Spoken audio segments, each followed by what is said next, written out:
Hey friends, if you wish to optimize the performance of your system and you need to disable visual effects for that, then please watch this video.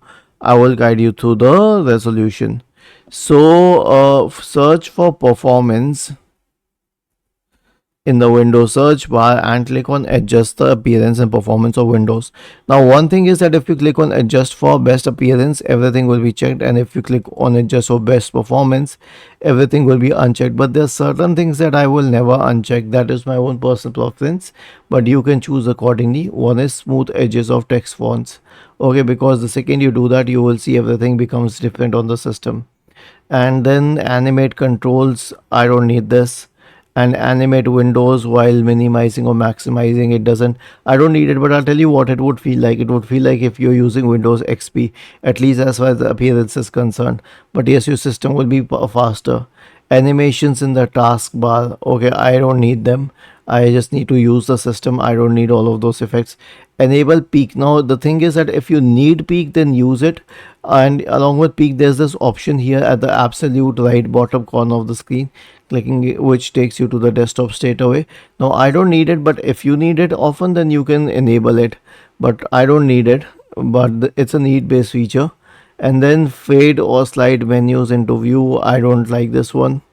And fade or slide tooltips into view, I don't like this, so I have disabled it. And fade out menus items after clicking. So you must be seeing that in older PCs like Windows XP, whenever you clicked on a minimize or a maximize button, it usually faded out. It went down. I mean, it didn't go down as a trail. It just went down immediately. But now it just goes down like a trail. So if you want it, you can keep it.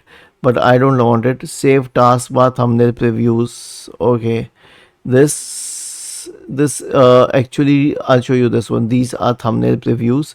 These are the taskbar thumbnails, and it saves their previews, but I don't want them anyway. It's an absolutely redundant feature for the person who is just using the system.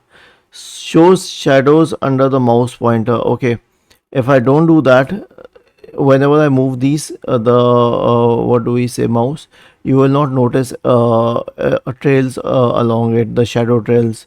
So if you want shadows under the mouse pointer, you can keep them, but I'll tell you, the shadows are not activated by default. You need to activate them.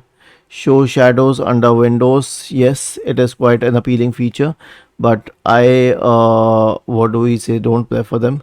Show thumbnails instead of icons. Okay, you know that there is a difference between thumbnails and icons, right? So icons are for the, okay, I'll try and explain this. Let's say I have multiple videos in a folder, so the thumbnails would be different for each and every one of them, and mostly they would be somewhere picked out of the preview. But icons would just be the icon of the media player that you use to open them. Mostly it is VLC. I mean, if you're using VLC, it will be mostly VLC. So that is the difference. And you know what, I usually observe that I get icons only, so I keep this unchecked unless you need it, for differentiation. Show translucent selection rectangle. I mean, most of these features are not needed except for this one. Smooth scroll edges on screen fonts and smooth scroll edges on list boxes. Then click on apply and then on OK, and see if you notice any difference. I don't see any difference here. Okay, I'll check it across the system. I don't really see any difference. Was this helpful? If yes, then please subscribe to the channel, and if not, then let us know in the comment section of the video on how we could help you further. Thank you for watching this video and have a nice day.